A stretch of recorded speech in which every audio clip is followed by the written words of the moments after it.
अच्छा जी, इस तस्वीर को गौर से देखें। इसमें आपको नज़र आएंगे आरपीओ रावलपिंडी खुरम साहब और साथ में आपको नज़र आएंगे लियाकत अली चट्टा साहब जो कि कमिश्नर रावलपिंडी हैं।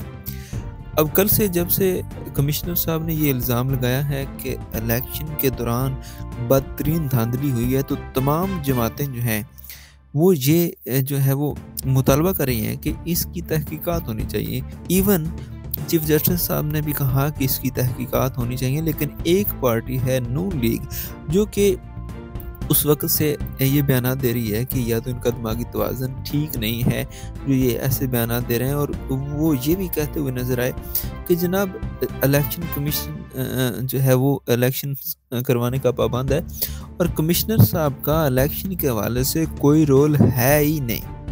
तो इस हवाले से एक वीडियो बयान सामने आया है जो कि डेली पाकिस्तान ने रिपोर्ट किया है, और डेली पाकिस्तान के मुताबिक साबिक कमिश्नर रावलपिंडी लियाकत अली चट्टा का 7 फरवरी को एक बयान सामने आया है।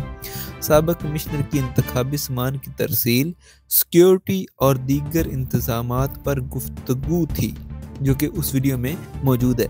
अब इस वीडियो बयान में लियाकत अली चट्टा ने कहा था कि पूरे डिवीजन में election material, ballot papers presiding अफसरान के हवाले किए जा रहे हैं। पुलिस और आर्मी की तहवील में इलेक्शन सामान पोलिंग स्टेशन तक पहुंचाया जाएगा।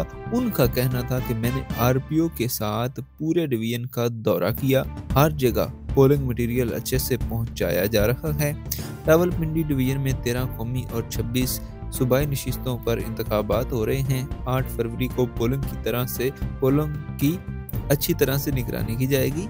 हसास पोलिंग स्टेशन पर इजाफी सिक्योरिटी तैनात कर दी गई है।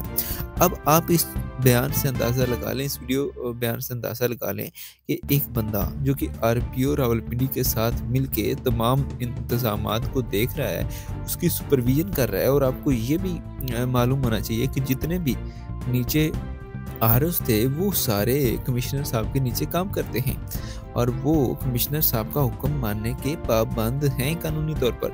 हम ये नहीं कहते कि कमिश्नर साहब का जो बयान है वो हरफ बहरफ सच है, और हम उसको इस बारे में नहीं कहते, लेकिन ये चीज़ कहना कि कमिश्नर साहब का इलेक्शन के हवाले से कोई ताल्लुक नहीं है, ये बिल्कुल गलत है, और बिल्कुल वो इलेक्शन पर असरअंदाज हो सकते थे।